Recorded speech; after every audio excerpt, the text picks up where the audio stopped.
ज्ञानाञ्जनशलाकया ज्ञानाञ्जनशलाकया चक्षुरुन्मीलितं येन तस्मै श्रीगुरुवे नमः। श्रीचैतन्यमनोभीष्टं स्थापितं येन भूतले स्वयं रूप कदा मह्यं ददाति स्वपदान्तिकं वन्देऽहं श्रीगुरुर श्रीयुतापदकमलं श्रीगुरुणा वैष्णवं च श्रीरूपं साग्रजातं सहगण रघुनाथान्वितं तं सजीवं साद्वैतं सवधूतं परिजनसहितं कृष्णचैतन्यदेवं श्रीराधा कृष्णपादान् सहगण ललिता श्री विशाखान्वितं च नमः विष्णुपादाय कृष्ण पृष्ठाय भूतले श्रीमते भक्तिवेदांत स्वामिनीति नामिने नमस्ते सारस्वती देवे गौरवाणी प्रचारिणे निर्विशेष शून्यवादी पाश्चात्य देशतारिणे जय श्री कृष्ण चैतन्य प्रभु नित्यानंद श्री अद्वैत गदाधर शिवासादि गौर भक्तवृंद हरे कृष्णा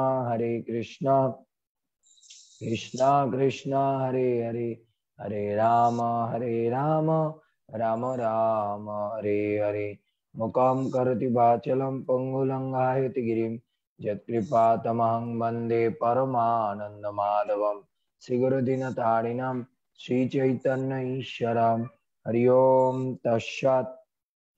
সর্বপ্রথমে আমার পরমারাধ্য গুরুদেব শ্রীল জয়প্রতাপ স্বামী গুরু মহারাজ, ইস্কন প্রতিষ্ঠাতা আচার্য জগৎগুরু শ্রীল প্রভুপাদ এবং গৌরী আচার্য বর্গ এবং গোস্বামী বর্গের রাতুল চরণ কমলে আমার প্রণতি জ্ঞাপন করছি।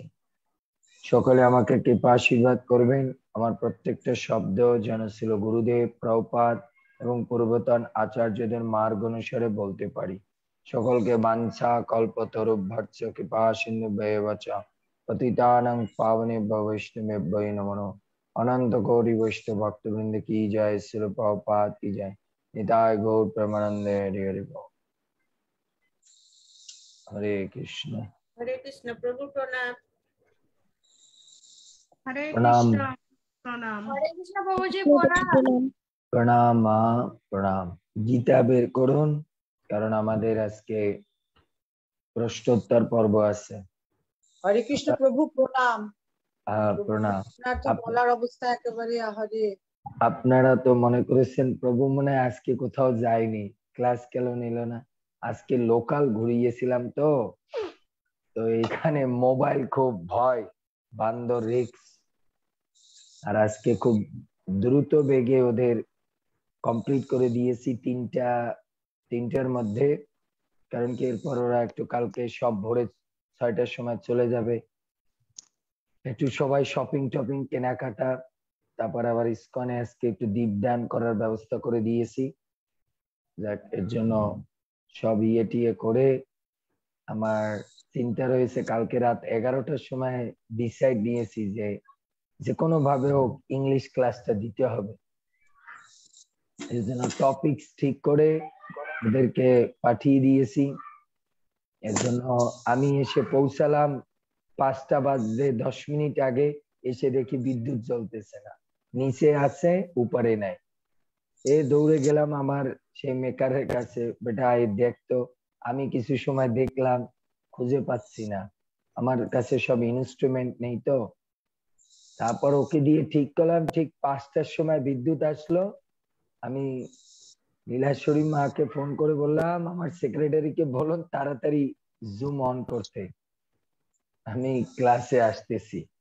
তারপরে মুখ টুক ধুয়ে তারপরে, কারণ আমি ওদের ওখানেই মানে ইমলিতলায় ওদের থাকার ব্যবস্থা করছি, তো ওখানে আমি শেভ টেপ করে স্নান টান, আমি পূর্ণিমার দিন সেইও করতে পারিনি। এত 200 ভক্ত একা হ্যান্ডেল করা, বুঝলেন, ওদের যে লিডার ও তো নিয়ে আসছে, বাকি কাজ তো আমার উপরে। এজন্য চিল্লা পাল্লাতে, আর আমার গলাটা অত বেশি ভালো না, বেশি চিল্লা পাল্লা করলেই অবস্থা খারাপ হয়ে যায়।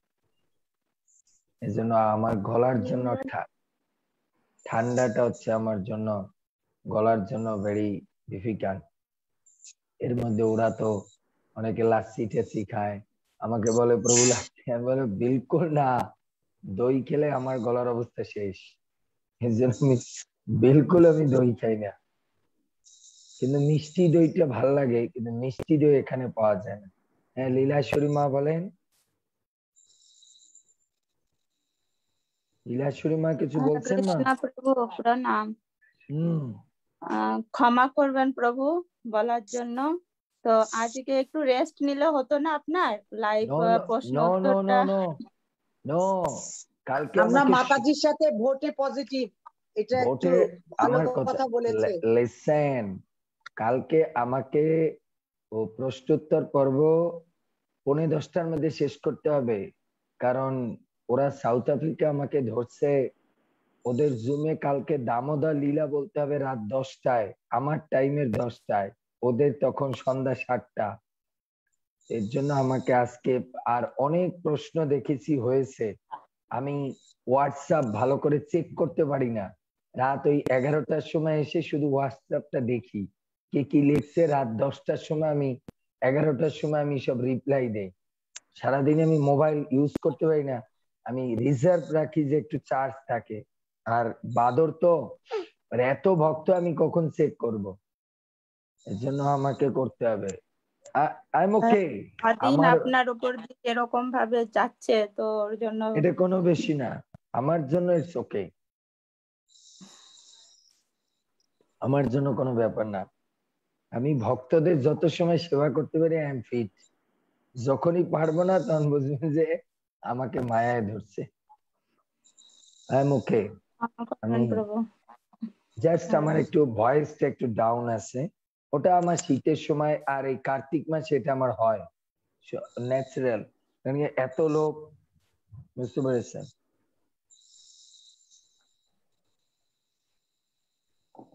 ওরা ধরেছে এবার পুরুষোত্তম মায়াপুর থেকে পুরী পরিক্রমার দায়িত্ব আমাকে দিতে যাচ্ছে, আপনি ওখানে ক্লাস দেন। আমি বললাম তুমি আগে যাও, তারপর কার্তিক শেষ হোক, তারপর আমাকে ফোন করো, আমি দেখতেছি কি করা যায়। পুরী পরিক্রমা হয়, সেখানেও প্রায় 200-400 ভক্ত যাবে, ওটা করাতে বলছে। আমি বললাম দেখি আগে, আমি আগে কার্তিক তো যেতে দাও। ওরা তো কান্না, প্রভু আমাদের হরিদ্বার কে দেখাবে, আপনি না গেলে আর হরিদ্বার কিচ্ছু হবে না, কুরুক্ষেত্র। আমি বললাম আমি কার্তিকে বৃন্দাবনের বাইরে যাই না, আপনারা যান আর আমার জন্য কৃপা করেন। হরে কৃষ্ণ। অষ্টম অধ্যায় ভগবত গীতা, আমাদের 25 নম্বর, কত 24 নম্বর শ্লোক।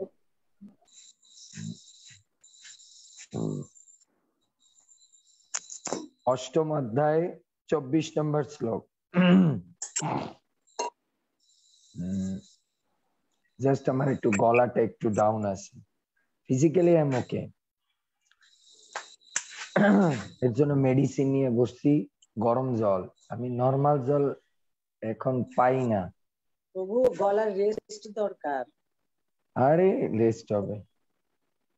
হরে কৃষ্ণ। ক্ষমা করবেন প্রভু। হরে বল। অষ্টম অধ্যায় 24 নম্বর শ্লোক। অগ্নি জ্যোতি অহ শুক্ল জন্মাশা উত্তরায়ণম তত্র প্রয়াতা গচ্ছন্তি ব্রহ্ম ব্রহ্মবিদ জনা। অগ্নি জ্যোতি অহ শুক্ল জন্মাশা উত্তরায়ণম তত্র প্রয়াতা গচ্ছন্তি ব্রহ্ম ব্রহ্মবিদ জনাঃ।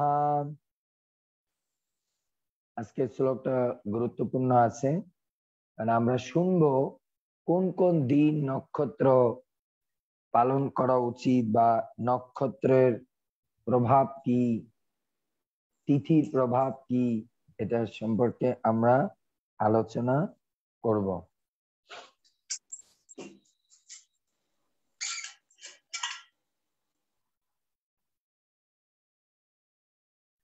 নীলিমা মাতাজি পড়ুন। নীলিমা। হ্যাঁ পড়ি। হ্যাঁ, হরে কৃষ্ণ প্রভু, প্রণাম। না, হ্যাঁ নীলিমা পড়েন। একটা শব্দ হচ্ছে, প্রীতি মাতাজি বোধহয় মানে বিধি ভক্তি মাতাজি। দিয়েছি, মিউট করে দিয়েছি, পড়ুন। অনুবাদ। ব্রহ্মবিদ পুরুষগণ অগ্নি, জ্যোতি, শুভদিন, শুক্ল পক্ষে ও 6 মাস উত্তরায়ণ কালে দেহত্যাগ করলে ব্রহ্ম লাভ করে। জয় তাহলে শ্রী গুরু। দেখুন, কারা ব্রহ্ম বা ভগবত ব্রহ্ম লাভ করবেন, মানে এর মানে কিন্তু গোলক বৃন্দাবন না। ব্রহ্ম মানে এখানে হচ্ছে ব্রহ্ম জ্যোতি, বুঝতে পেরেছেন? তা ব্রহ্মবিদ পুরুষগণ অগ্নি, জ্যোতি, শুভ দিন, শুক্লপক্ষে ও 6 মাস উত্তরায়ণ কালে দেহ ত্যাগ করলে ব্রহ্ম লাভ করেন। ব্রহ্ম লাভ করেন। ব্রহ্মবিদ পুরুষগণ অগ্নি, জ্যোতি, শুভ দিন, শুক্লপক্ষে এবং 6 মাস উত্তরায়ণ কালে দেহ ত্যাগ করলে ব্রহ্ম লাভ করেন। তাহলে এটা খেয়াল রাখুন, যারা কৃষ্ণ ভক্ত না তাদের অগ্নি মানে কি? সূর্য, মানে দিনের বেলায়। জ্যোতি মানে পূর্ণিমার দিনে।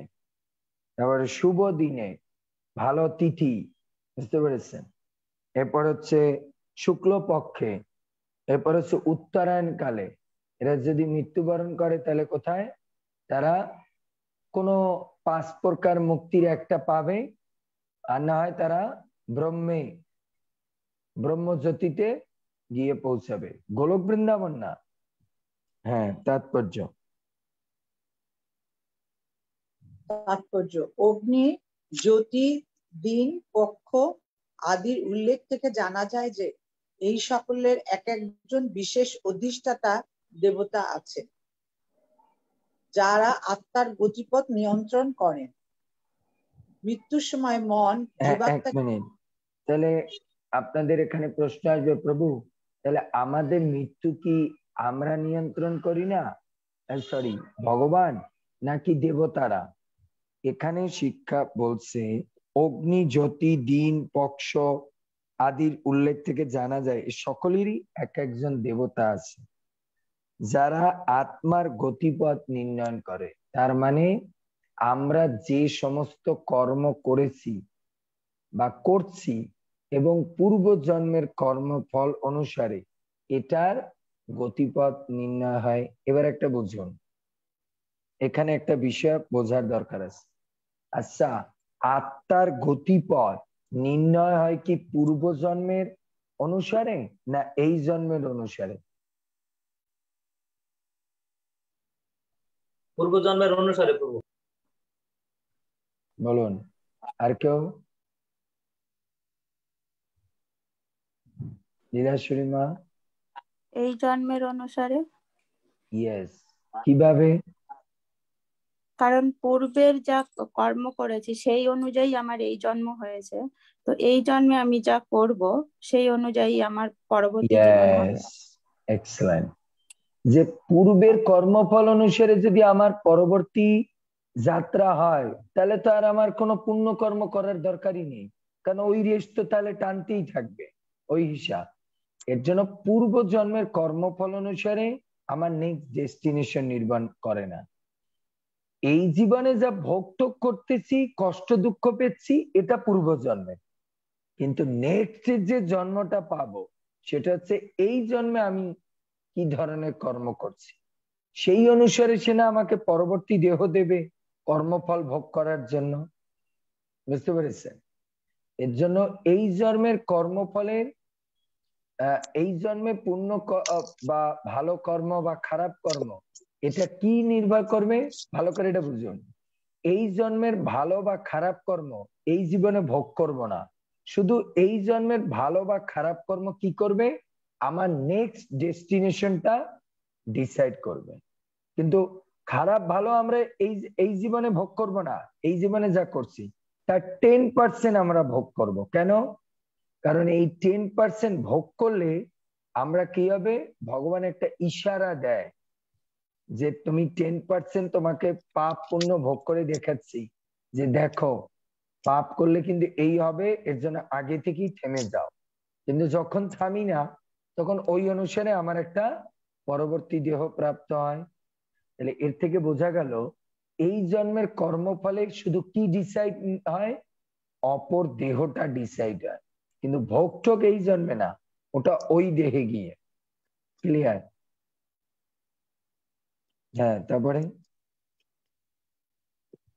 মৃত্যুর সময় মন জীবাত্মাকে নবজীবনের পথে এগিয়ে নিয়ে যায়। দৈবক্রমে অথবা সাধনার প্রভাবে এই শ্লোকে বর্ণিত সময়ে দেহত্যাগ করলে নির্বিশেষে ব্রহ্মজ্যোতি প্রাপ্ত হওয়া যায়। তাহলে দেখুন, দৈবক্রমে অথবা সাধনার প্রভাবে এই শ্লোকে বর্ণিত সময়ে দেহত্যাগ করলে নির্বিশেষ ব্রহ্মজ্যোতি প্রাপ্ত হওয়া যায়। তার মানে ভগবত ধাম প্রাপ্ত হওয়া যায় না। তাই ভালো তিথি নক্ষত্র জাতি আপনি মৃত্যুবরণ করেন, কোথায় যাবেন? ব্রহ্মজ্যোতিতে, নির্বিশেষ ব্রহ্মে। একমাত্র কৃষ্ণ ভাবনাময় কর্ম করলেই আমরা ভগবত ধাম যেতে পারবো। তারপরে উত্তম যোগী তার ইচ্ছা অনুসারে কোনো বিশেষ স্থানে কোনো বিশেষ সময় দেহত্যাগ করতে পারে। অন্য কোনো মানুষের সেই নিয়ন্ত্রণে সামর্থ্য নেই। তাইলে তো প্রশ্ন আসে, প্রভু যোগীরা নিজের মৃত্যুকে কন্ট্রোল করতে পারে, তাহলে তারা ভগবান হয়ে গেছে? না, তার যোগ সাধনার মাধ্যমে এখানে কন্ট্রোল বলতে এটা বুঝিয়েছে, আমাদের যোগ সাধনার মাধ্যমে আমরা কৃষ্ণের কাছ থেকে পারমিশন নিতে পারি যে আমি এই টাইমে মরব, কিন্তু জন্ম মৃত্যু আমার বন্ধ হবে না, জন্ম মৃত্যু বন্ধ হয়, কিন্তু ভালো দিনক্ষণটা আমার সাধনার মাধ্যমে আমি নিতে পারি, সাধনা বলে ভগবানের কাছ থেকে। যেরকম এই কথাটার দ্বারা জ্যোতিষ শাস্ত্রের একটা উদাহরণ ভালো। এর থেকে বোঝা যায় জ্যোতিষ শাস্ত্র আমাদের ভাগ্যকে পরিবর্তন করে দিতে পারে না, আমাদের বিপদ আপদকে নির্মূল করে দিতে পারে না। জ্যোতিষ শাস্ত্র কি করতে পারে জানেন? আপনার লেখা আছে কালকে আপনি কার অ্যাক্সিডেন্টে মারা যাবে, জ্যোতিষ শাস্ত্র ও আপনাকে তাবিজ কবজ করে বা পাথর টাথর দিয়ে ওই মৃত্যুটাকে কালকে না করে 1 বছর পরে করে দিতে পারে, কিন্তু আপনার মৃত্যুকেও বন্ধ করতে পারবে না, কারণ ওটা তো ডেস্টিন, ওটা তো কৃষ্ণের দ্বারা লেখা। এইটা হচ্ছে জ্যোতিষ শাস্ত্র করতে পারে, আপনার মৃত্যুকে বন্ধ করতে পারবে না, কিন্তু টেম্পোরারি ও আপনাকে ওইটা বন্ধ করে দিতে পারবে। আর এর জন্য মানুষ জ্যোতিষের কাছে দৌড়ায়, বুঝতে পারে, কিন্তু মানুষ বোঝে না আমার কর্মে যা লেখা। এখন একটা প্রশ্ন, এখন জ্যোতিষ শাস্ত্রের এই জিনিসটা আমাদের জন্য কতটা খারাপ হয়? যদি আমাদের কর্মে লেখা থাকে যে আমি কালকে কার অ্যাক্সিডেন্টে মারা যাব, এইটা যদি আমাকে কি করে জ্যোতিষ 1 বছর এক্সটেন্ড করে দেয়, তাহলে আমি 1 বছর আরো বেশি পাপ করতে সুযোগ পেলাম কিনা? হতে পারতো আমার লেখা ছিল এই কার অ্যাক্সিডেন্টের মাধ্যমে আমার পাপটা কেটে যাবে, আমি তারপর একটা উন্নত দেহ প্রাপ্ত হব। যদি এটা না করে জ্যোতিষ এটাকে আমাকে ঘুরিয়ে দেয়, তাহলে আমার এই পাপটা তো মিটলই না, আরো অ্যাকাউন্ট বাড়লো, তাহলে আমাকে আরো বেশি ভোগ করতে হবে না? যেরকম বালির কোষ্ঠীতে লেখা ছিল সে রামচন্দ্রের হাতে মৃত্যুবরণ করলে সে কোথায়? বৈকুণ্ঠ লোক প্রাপ্ত হবে। এর জন্য বালি বারবার বলছে প্রভু আমাকে মারেন, বালির বউ বলছে মারবেন না, আমার স্বামী, ওকে মারবেন না। এখন ভগবান রামচন্দ্র বুঝতে পারলেন যে বালির একটা অপরাধ আছে, আমার হাতে মরলে পরই বালির কি হবে? উদ্ধার হবে। এর জন্য বালি কি করেছে? ভগবান রামচন্দ্রের হাতে মৃত্যুবরণ করলো। আর বালির বউ বুঝতে পারলো না, না বিষয় বুঝে রামচন্দ্রকে অভিশাপ দিল, তুমিও বউহারা হবে, তুমিও বউহারা হবে। এর জন্য বালির অভিশাপে রামচন্দ্র সীতার হারা হলো, আর বলল আপনারও মৃত্যু হবে আমার স্বামীর হাতে। এজন্য এই বালি পরবর্তী জীবনে কি হলো? জরা। এই জরা ব্যাধ রূপে সে ভগবান কৃষ্ণকে ধনুক মেরে শেষ পায়ে কিন্তু যদিও ভগবানকে ওটা মারেনি, ওটা ভগবান উসিলা নিয়েছে, কিন্তু ওই জরার মাধ্যমে এটা হয়েছে। এর জন্য আমাদের ভাগ্যে যেটা লেখা আছে ওটা কখনো পেন্ডিং করতে নেয়। যেরকম ধরুন, এটা জাগতিক একটা উদাহরণ দিলে বুঝবেন। আপনার হয়তো কি আছে, পেনাল্টি হয়েছে কোনো কারণে, হয়তো ইনকাম ট্যাক্স থেকে বা ইলেকট্রিক বিল বা জলের বিল থেকে, আপনি পেনাল্টিটা হলে পরে দিয়ে দেন, কিন্তু এটা যদি আপনি ভজান তাহলে এবার তো পেনাল্টি হয়েছে 100, এটা যদি 2 বছর ভজে তাহলে এটা হবে 1000। 100 টাকার পেনাল্টি দিয়ে ভাই আপনি বাঁচতেছেন, কেন আপনি 900 টাকা আবার এক্সট্রা নিচ্ছেন? অলরেডি তো আপনার একটা পেনাল্টি হয়ে গেছে, তারপর আপনি কেন করবেন? এর জন্য জ্যোতিষশাস্ত্র, এর জন্য প্রভুপাদ বলছে জ্যোতিষশাস্ত্র ভালো, কিন্তু এই সমস্ত বিপদ আপদ এই সমস্ত কাটানোর জন্য জ্যোতিষশাস্ত্র ভালো না।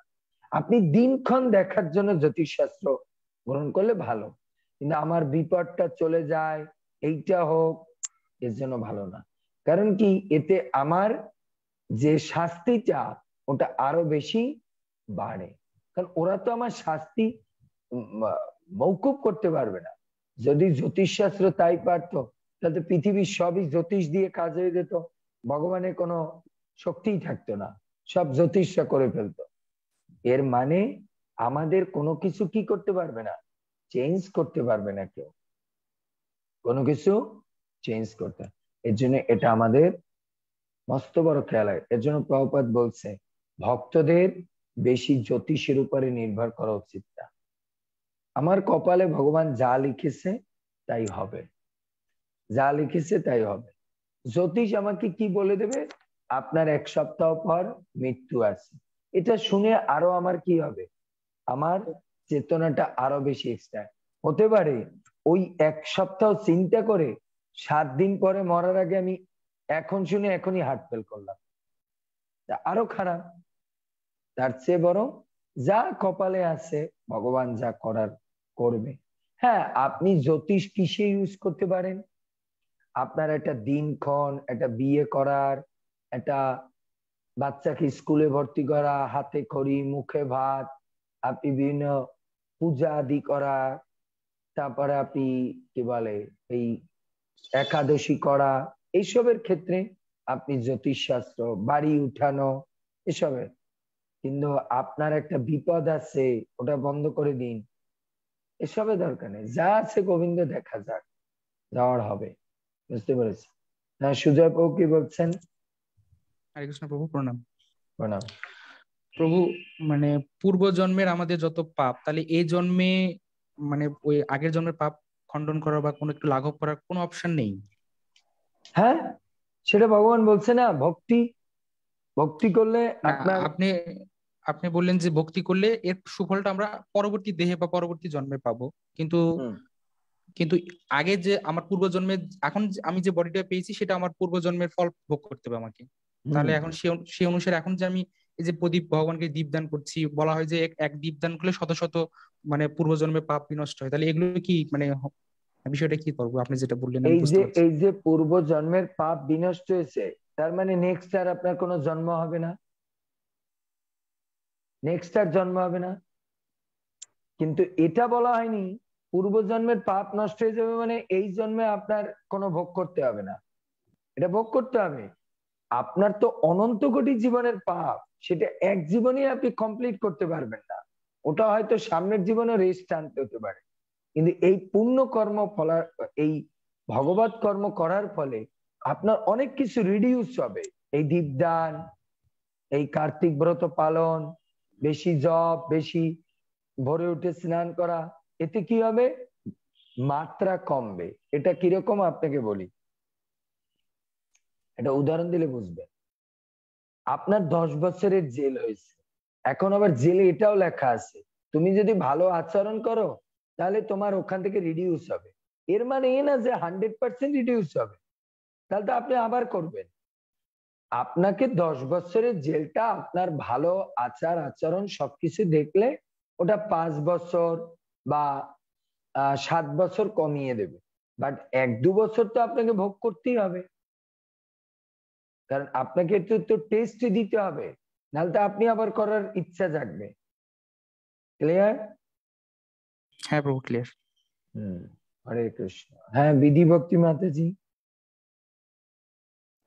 প্রভু শ্রীচরণে প্রণাম। আপনার এই কথা শুনে আমার একটা কথা না বললেই হচ্ছে না। এই যে তন্ত্র বিদ্যা দিয়ে আমার নিজের মামাকে, মানে নিজের বংশীয় লোক আপনজন, প্রভু আমরা এটা জানতামই না, লাস্টে মামা মারাই যায়, বুঝছেন? আমরা বুঝতাম মানে তার বিপদ আপদ, তার মানে বিভিন্ন রকমের অশুভ ইয়ে টিয়ে, তাহলে এটা কি পূর্বজন্মের ইয়ে ছিল প্রভু? Yes yes.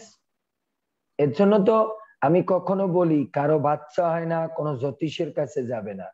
আমার পরিচিত একটা মেয়ে বাচ্চা হয় না, এই জ্যোতিষ ওর কাছ থেকে টাকা খেতে খেতে মেয়েটাকে পাগল বানাই দিচ্ছে। বাচ্চা তো দূরের কথা, মেয়েটাই পাগল হয়ে গেছে। এর জন্য মনে রাখবেন, জ্যোতিষ হচ্ছে এখনকার তো সেই জ্যোতিষ নেই, এ তো সব ধান্দা আর টাকা। এ আপনাকে ক্লায়েন্ট আজীবনের জন্য বানাই রাখার জন্য ও এমন ভাবে মেডিসিন দিবে যাতে আপনার রোগ একটু একটু ভালো হবে, 2 পা আগে যাওয়া হবে, 10 পা পিছিয়ে নিয়ে যাবে, এইভাবে ওরা ট্রিটমেন্ট করে। এর জন্য কখনো এইসব জ্যোতিষ মতিষ এইসব হাবিজাবি কিছুর কাজে, যা গোবিন্দ আছে কপালে থাকলে হবে, না হলে না হবে। ভগবান হচ্ছে সবচেয়ে বড় জ্যোতিষ। প্রভু তাহলে যারা পেছনে ক্ষতি করছে প্রভু, কেউ জানতে পারছে না, ভগবানই জানতে পারছে, তাদের কি হবে প্রভু? তারা তো ভিতরে হিংসা। আমার কথা বুঝো, যারা করছে তারা ওরকম ভোগ করবে, কেউ ইয়ে করবে না। আবার হতে পারে যে ব্যক্তি করেছে সে পূর্বজন্মে কারো এরকম তন্ত্রবিদ্যা করে মেরেছে, এর জন্য রিটার্ন হচ্ছে। আর ওর হয়তো কর্মফল বাড়ানোর জন্য, কারণ ও একটা পূর্বে পাপ করে আসছে, কিন্তু ও কি হচ্ছে কৃষ্ণর পাপের অ্যাকশনটা নিতে পারছে না, কারণ কি ও এখন তৈরি কোনো পাপ করেনি, তাই ওই তন্ত্রবিদ্যা করে পাপ করলো, এবার ওর অ্যাকশন শুরু হবে। এর জন্য কর্মের জটিলতা বোঝা ইটস ভেরি ডিফিকাল্ট। প্রভু তাহলে কি আমরা কোথাও না গিয়ে ওই হাত পা গুটিয়ে শুধু ভগবানেরই আরাধনা আমাদের করা? ইয়েস, সমস্ত আচার্য ভক্তগণ তাই করে। ইয়েস, আমাদের এসব কোনো কিছুর কাছে আমাদের রাখে কৃষ্ণ মারে কে, রাখে কৃষ্ণ, এক মিনিট একটু কথা বললাম, সরি ডিস্টার্ব করার। রাখে কৃষ্ণ মারে কে, মারে কৃষ্ণ রাখে কে। এটাই তো কৃষ্ণ আগে আমাদের পরীক্ষা করতে চায় না, আমরা কতটা কৃষ্ণের উপরে বিশ্বাসী। হ্যাঁ বলুন। একটু আগে তো আপনার একটা পোস্ট দেখেছিলাম, একটু আগে না আরো কয়েকদিন আগেও একবার দেখেছে যে প্রতিশোধ নেওয়ার দরকার নেই, ধৈর্য ধরে বসে থাকো ভগবান, এরকম একটা কথা আপনি দিয়েছিলেন পোস্টে। পুরোটা বলতে পারলাম না, মানে প্রতিশোধ নেওয়ার ওই রিভেঞ্জ নেওয়ার চিন্তা না করে ভগবান সেবা করে চুপ করে বসে থাকলে একদিন আপনার ভাগ্যে থাকলে আপনি সেই ফলটা পাবেনই, দেখবেন। এরকম একটা ভাগ্যে থাকলে ওটা ওরকম একটা পোস্ট করেছিলাম যে আপনার কোনো রিভেঞ্জ নেওয়ার দরকার নেই, কিন্তু ভাগ্যে থাকলে আপনি সেটা বসে দেখতে পারবেন। এখন আপনি বলেছিলেন প্রভু হ্যাঁ যে যদি ভাগ্যবান হন তাহলে দেখে যেতে পারেন, আর যদি এরকম বলছিলেন। হ্যাঁ, কিন্তু আপনি ভাগ্যবান না হলে হয়তো আপনি দেখতে পারবেন না, কিন্তু অন্যরা দেখতে পারে। এখন আমার প্রশ্ন আসবে, প্রভু তাহলে এই যে বাংলাদেশে ঘটনা ঘটেছে এদিকে আমরা কি চুপ করে বসে? এটা হচ্ছে নিজের ক্ষেত্রে হলে আপনি চুপ থাকবেন, কিন্তু এটা যদি কোনো ভক্তের ক্ষেত্রে হয় তখন আপনি কি করবেন, সেটার বিচার দেখতে চাইবেন। এটা হচ্ছে নিজের ক্ষেত্রে। আমার সঙ্গে কেউ বেঈমানি করেছে, আমি সেটা ভগবানের কাছে ছেড়ে দিলাম, আমাদের একটা ভক্তের কোনো প্রবলেম করেছে, আমার ভগবানকে কিছু করেছে, সেটা আমাকে দেখতে হবে। উদাহরণকে হনুমানকে কত কিছু কেউ বলছে, তার মুখ পোড়াই দিয়েছে, হনুমান কি লঙ্কা জ্বালাইছে?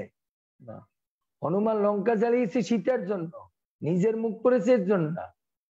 কিন্তু এর জন্য হনুমান এটা করেছে, কিন্তু নিজের মুখ পড়েছে এর জন্য কিন্তু কোথাও লেখা নেই হনুমান তোর বেটা এই লঙ্কার আগুনে আমার মুখ পড়ে গেছে, এই লঙ্কা আমি শেষ করে দেবো, এরকম করেন। এর জন্য এর থেকে আমাদের বোঝা যায় যে যদি কোনো ভক্ত বা একটা কাল্টিভেটলি সমষ্টিগতভাবে একটা প্রবলেম হচ্ছে, সেক্ষেত্রে আমি অ্যাকশন নেওয়ার চেষ্টা করব বা বিচার নেওয়ার চেষ্টা করব। আমার উপরে কেউ আমাকে করেছে, আমি ভগবানের দিকে তাকিয়ে থাকি, ঠিক ভগবান তার বিচার করবে, তাই না? কারণ আমার কাছে পাওয়ার নেই, শক্তি নেই, ভগবান তো আছে। ওই যে সেই গল্প বলেছিলাম না, মাছের গল্প, মনে আছে? সে মাছওয়ালার কাছ থেকে মাছ নিয়ে গেছে, বড় বাইং মাছ ধরে নিয়ে আসছে, জেলে মাছ উঠিয়েছে, আর একটা সোমরা একটা লোক এসে বলছে তুই বেটা ফকির আদমি, তুই এত বড় মাছ খাবি কি? ওটা আমি খাবো দে। যে মাছটা ওর হাত থেকে নিয়ে গেছে, ও হাতে নিয়ে বাড়ি যাওয়া দেখছে, মাছটা লাফালাফি করে, যেই ও থামাতে গিয়েছে ওরা আঙুলে দিয়েছে কামড়, এক কামড় দেওয়ার পর একটা আঙুল কেটে নিয়েছে। ডাক্তারের কাছে গেছে, ডাক্তার ব্যান্ডেজ করেছে, বলছে 7 দিন পর আসো। ওখান থেকে পচতে শুরু করেছে। ডাক্তার বলছে কবজি কাটতে হবে, নালে হাত বাঁচানো যাবে না। ও চিন্তা করছে হাত বাঁচানোর জন্য কবজিটা কেটে ফেলি, কবজি কাটলো। 7 দিন পরে আবার গেছে, বলছে পচতে তো শুরু করছে আরো, বলছে হাত কাটতে হবে এই কোনই পর্যন্ত, সেটাও কাটলো। 3য় দিন গেছে, তখন ডাক্তার বলছে ওরে তুই কি কোনো পাপ কাজ করছিস এই হাত দিয়ে, সত্য কথা বলতো। তখন ওর মনে পড়ছে এই হাত দিয়ে তো আমি অন্যের মুখের খাবার কেড়ে নিয়েছি। বলছে তুই তো শেষ করছিস। ও বলছে ডাক্তার বাবু আমি আসতেছি। ও যাই সেই মাছালারে খুঁজছে, মাছালা কোথায় পাবে, তো নদীর কাছে আসছিল, বাড়ি ঠিকানা জানে। তবে অনেক জিজ্ঞাসাবাদ করে ওই মাছালার ঘরে গেছে, যাই বলছে তুই কি করেছিস ওই দিন মাছ নেওয়ার পরে? বলছে আমি তো কিছু করিনি, আমি খালি উপরের দিকে তাকাই বললাম প্রভু ও তো ওর শক্তিটা দেখাইলো, আর আমি সাধারণ জেলে, আমার কাছে তো শক্তি নেই, কারণ ওর কাছে রিভলভার আছে, চাকু আছে, এর জন্য ওর শক্তি দেখাইছে। প্রভু তুমি তো হচ্ছে সবচেয়ে বড় শক্তিমান, আমার তো শক্তি নেই, তাই তুমিও তোমার শক্তিটা ওকে দেখাই। এজন্য ভগবান আপনাকে শক্তি দেখাইছে। বলছে তোর এই এক কথায় আমার আর এই হাত দিয়ে কাজ হবে না, এখন এই হাতই না, মনে হচ্ছে পুরো বডিটাই কাটতে হবে। এর জন্য যদি কেউ কিছু আপনার সঙ্গে করে, আপনার শক্তি নেই, সেটা রিভেঞ্জ নেওয়ার চিন্তা করেন না। ওই যে সেই ইংলিশের কথা, গোজ অ্যারাউন্ড কামস অ্যারাউন্ড, যে যা করবে ওটা ঘুরে আসবে, বুঝতে পারেন? এর জন্য এই সমস্ত তান্ত্রিক মান্ত্রিক জ্যোতিষ ফতিশের কাছে যাবেন না। এতে কি হয়, ও আপনারও ভালো করতে পারে না, ওই পরিবারের কোনো ভালো করতে পারে। এ কি করবে, আপনাকে ধরে রাখার জন্য ও ব্যবসা চালিয়ে যাবে। এ কিরকম জানেন, আজকাল যে জগতে এই যে কসমেটিক আছে না, এরকম। আমার একবার মনে আছে, আমার ছোটবেলায় পিম্পলস হতো গাতে, তো কি একটা যেন আমার মনে নেই, একটা ক্রিম ইউজ করতে বলতো। আমি দেখি কি এই ক্রিমটা ইউজ করলে 3 দিন ঠিক থাকে, আবার বাড়ে। তখন আমি চিন্তা করলাম এই ক্রিমটা আসলে আমাকে ভালো হতে দেবে, এই ক্রিমটার মধ্যেই আমার মারণের ঔষধ আছে। এরপর থেকে আর আমি ওই ক্রিম দিতাম না, আমি জাস্ট এইভাবেই সবসময় ফেস ওয়াশ রাখতাম, ক্লিন রাখতাম। কিছুদিন পর এমনিতে কমে গেছে। এর জন্য ওই ক্রিমের মধ্যে এমন ভাবে মেডিসিন সেটিং করা, ও আপনাকে 3 দিন ভালো রাখবে, 4 দিনই দিন আবার উঠবে। জ্যোতিষ এরকম করে, আপনাকে প্রথমে 2-4 দিন ভালোটা দেখাবে, তারপরে আবার সাবেক হুকুম বহাল। আর আমরা ওই 2 দিন ভালো দেখে মনে করছি না এটা তো মেডিসিন কাজ করছে, আরো নাও আরো নাও, বুঝতে পেরেছেন? একটা মেয়ে, ওর বিয়ে ডিভোর্স হয়ে গেছে, ওরা বড় লোক, ও জ্যোতিষের কাছে গেছে, ওরা আমি মানা করেছি, ও গিয়েছে, 3.5 লাখ টাকার এটা বিল ধরাই দিয়েছে পাথরের। আমি যে একটা কাজ করো, ওই 3.5 লাখ টাকা দিয়া মায়াপুরে গিয়ে নরসিংহদেবের জন্য তুমি সোনার কিছু বানাই দাও, ওতে লাভ হবে। এইসব ফালতু কাজ করো না, এইসব পাথর মাথর কিচ্ছু করতে পারবে না। যদি পাথর কিছু করতো তাহলে মানুষ সবাই এটা গলায় বড় বড় পাথর ঝুলাই নিত, হাতেও না গলার মধ্যে ঝুলাই নিত। যা গোবিন্দ কপালে লিখছো কেউ ঘুরাতে পারবে না, কারো বাপেরও সাধ্য নাই। একটাই শুধু ঘুরাতে পারবে, সে হচ্ছে ভগবানের ভক্তি। এর জন্য হরিনাম করো, ভজন করো, ভক্তি করো, কৃষ্ণ সব ঘুরিয়ে দেবে, বুঝতে পারো? হ্যাঁ, সমাজশ্রী কি বলছে? কৃষ্ণপ্রভু, আপনাদের তো মুক্তোর আংটি দেখছি। আমার এইটা মৃত্যুবাদী, এটা কোনো জ্যোতিষের জন্য না, আমি নিজে জ্যোতিষ শাস্ত্র। আচ্ছা, আমার যাতে মাথা বেশি গরম না হয়, আমি কোনো বাধা বিপত্তি রক্ষা করার জন্য, বুঝতে পেরেছেন? এটা আপনিও পড়তে পারেন। আমার মাথা ঠান্ডা থাকা দরকার কি জন্য? পড়াশোনার জন্য। আমি তো এই না যে এই আংটি নিয়েছি যাতে আমার এইটা হোক ওটা হোক, বুঝতে পেরেছেন? মুক্তা পড়ে মানুষ মস্তিষ্ক ঠান্ডা থাকে,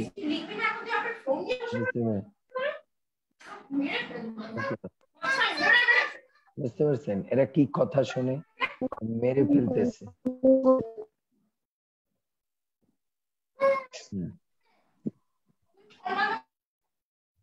হরে কৃষ্ণ। হ্যাঁ, শৈলজা মাতাজি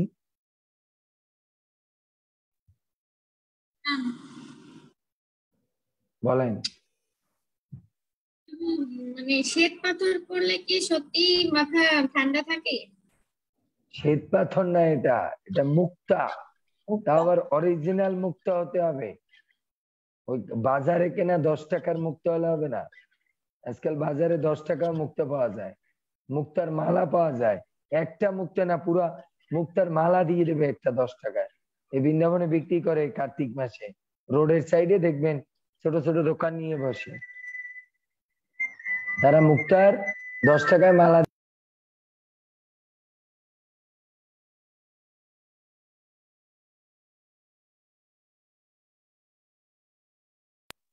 এর জন্য আমাদেরকে বুঝতে হবে। হ্যাঁ, নেক্সট পড়ুন। আমাকে একজন প্রভু একটা শ্বেত পাথর দিয়েছিলেন, তো বলেছিলেন যে এটা পড়লে মাথা ঠান্ডা থাকে। মানে আমার মাথা ব্যথা তো। দরকার নেই, আপনি বলেন যে হরে কৃষ্ণ নাম জপ করলেই সব ঠিক হয়ে যাবে, বুঝতে পেরেছেন? আর এই আংটিটা পড়েছি আমি অনেক আগে, এটা জগন্নাথের দেওয়া আংটি, বুঝতে পেরেছেন? এটা আমার দেওয়া আংটি না, এটা আমি জগন্নাথ পুরী থেকে আমাকে এক পান্ডা দিয়েছে, এর জন্য এটা আমি পড়ে আছি। ওটা এক মাসালা নিয়ে আসছে সমুদ্রের মধ্যে থেকে, এবার এটা জগন্নাথের ওখানে রাখা ছিল, তারপরে সেটা আমি পেয়েছি। হ্যাঁ, এর জন্য আমাদের সব কিছুতে মনে রাখতে হবে একমাত্র হরে কৃষ্ণ নামের উপরে আর এই ভাগবত পড়ার উপরে বিশ্বাস রাখতে হবে, সব পরিবর্তন হবে। শিল প্রভুপাদ কোনো কিছুর উপরে বিশ্বাস করেছে? শিল প্রভুপাদ শুধু ভগবানের নাম আর কথা, এই দুটোর উপরে বিশ্বাস। এই দুটোর উপরে আপনি 100% বিশ্বাস রাখেন, আমি ড্যাম শিওর দিলাম আপনার জীবনের সব পরিবর্তন ভগবান করবে। শুধু নাম এবং কথার উপরে বিশ্বাস রাখতে হবে, তা না লয় হবে না। হ্যাঁ, পড়ুন মা, নেক্সট। দৈবক্রমে শুভ মুহূর্তে যদি কারো দেহত্যাগ হয়, তবে সে জন্ম মৃত্যু চক্রে পুনরাগমন করবে না, নতুবা অবশ্যই তাকে এই জড় জগতে ফিরে আসতে হবে। তাহলে বুঝুন, যারা কর্মী জগতের লোক, ভালো করে অনন্যা ভক্তি করছেন না, তারা যদি শুভ মুহূর্তে না মরেন তাহলে আবার আসতে হবে, আবার আসতে হবে। তাহলে এখানে কিন্তু কথা আছে, যারা কালকের ক্লাসে আমরা পড়েছিলাম না, শুভ মুহূর্ত কিন্তু এ না যে আমরা একটু জব করি তাতেই, অনন্যা ভক্তি হতে হবে। অনন্যা ভক্তি না করে যে মরবে তাকে কিন্তু শুভ মুহূর্তে না মরলে অবশ্যই এই জগতে আসতে হবে। আর আমরা তো জানি না আমাদের মৃত্যু শুভ মুহূর্তে হবে কিনা, কোনো গ্যারান্টি নেই। আবার একটা দেখুন, এই কথাটা কৃষ্ণ বলেছে একটা টেকনিক্যাল কথা, এটা একটা সিটিং কথা হয়ে গেছে। বলুন তো এখানে কথাটা সিটিং কেন বলছি আমি? এই কথাটা সিটিং কথা হয়েছে। কে বলতে পারে এই কথাটা সিটিং?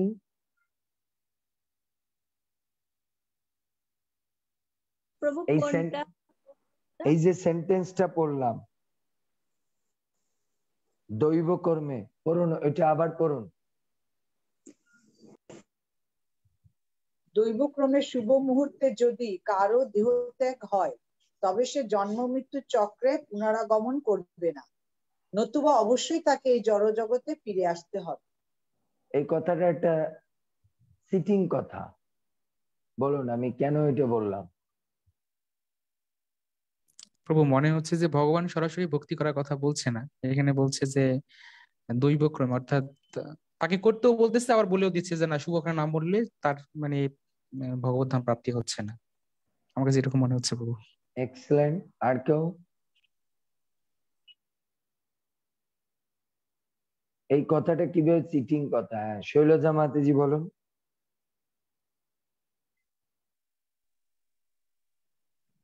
মানে দৈবক্রমে মানে যদি দেবতাদের কোনো না কোনো একটা ক্রম বা মানে আশীর্বাদ হয় তাহলে হয়তো বা আমরা শুভ মুহূর্তে মরতে পারি, তো না হলে মরবো না। আর যদি ভগবানের ভক্তি করি তাহলে অবশ্যই মানে অনন্য ভক্তি করি তাহলে অবশ্যই ভগবান ফিরে যাবো। তো ভগবান এখানে এটা বলছে যে যদি অনন্য ভক্তি করো, মানে এটা উজ্জ্বল ভাবে বলছেন যে মানে অনন্য ভক্তি করো তাহলে আমার ধামে ফিরে আসবে, নাহলে দৈবক্রমে হলেও হইতে পারে, না হলে হবে না। আর কেউ? ক্লিয়ার না? এখনো দুজন উত্তর দিয়েছে ক্লিয়ার না। হ্যাঁ শঙ্কর প্রভু। কৃষ্ণ প্রভু দণ্ডবৎ হচ্ছে এখানে দৈব কর্মে হচ্ছে যেমন আচার্য ছিল বলদেবী বলছে মানে কাল শব্দের দেবতা বলছে, এখানে কালকে নির্ণয় রয়েছে। যদি কেউ দেহ ত্যাগ করে মানে সঠিক স্থান, যেমন ভগবানকে যদি সঠিক সময়ে সেই স্থানে ভগবানকে স্মরণ করে তাহলে ভগবান, আর যদি সে ভগবানকে শেষ মুহূর্তে যদি স্মরণ না করতে পারে তখন সে চিটিং হিসেবে মানে সে নিজের জীবনকে দেহ রাখতে হবে। সুন্দর। আর কেউ? এটা ক্লাস হচ্ছে, কেউ ক্যামেরা বন্ধ করে বসে থাকবেন না, ক্যামেরা খুলে ক্লাস করুন। ভক্তিমান মুরারি প্রভু বলুন। আমাদের অনেকদিন পরে শ্রাবণী মাতাজি এসেছে। হ্যাঁ বলুন ভক্তিমান মুরারি প্রভু। প্রণাম প্রভু। আমার মনে হইতেছে এটা যে জীবের তো আগে বুঝতে হবে যে আমাদের শুভ মুহূর্তটা কখন, শুভ মুহূর্তটা আগে জানতে হবে। অর্থাৎ সকল জীব তার শুভ মুহূর্তটা সম্পর্কে জানে না, অবগত না। এক্সেলেন্ট। আপনারা গুছিয়ে বলতে পারেননি, এখনো উত্তরটা ক্লিয়ার না। আপনাদের বোঝায় ভগবান বলছে যদি কেউ শুভ মুহূর্তে না মরে, শুভ মুহূর্তে মরলে তার পুনর্জন্ম হবে না। আর একটা কি বলছে? যদি শুভ মুহূর্তে না মরে তাহলে কি হবে?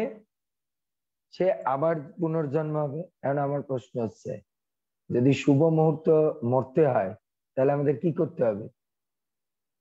ভক্তি করতে হবে। ভক্তি না করলে শুভ মুহূর্ত হবে? তাহলে ভগবান আলটিমেটলি কি করতে বলছে? ভক্তি করতে বলছে। তো এই কথাটা সিটিং না, সোজা বলেনি, অ্যাঙ্গেল করে বলেছে। আরে বাবা, আমাকে যদি একাদশীর দিন মরতে হয়, উত্তরায়ণে মরতে হয়, পূর্ণিমার দিন মরতে হয়, ভালো তিথিতে মরতে হয়, কার্তিক মাসে মরতে হয়, এর জন্য কি করতে হবে?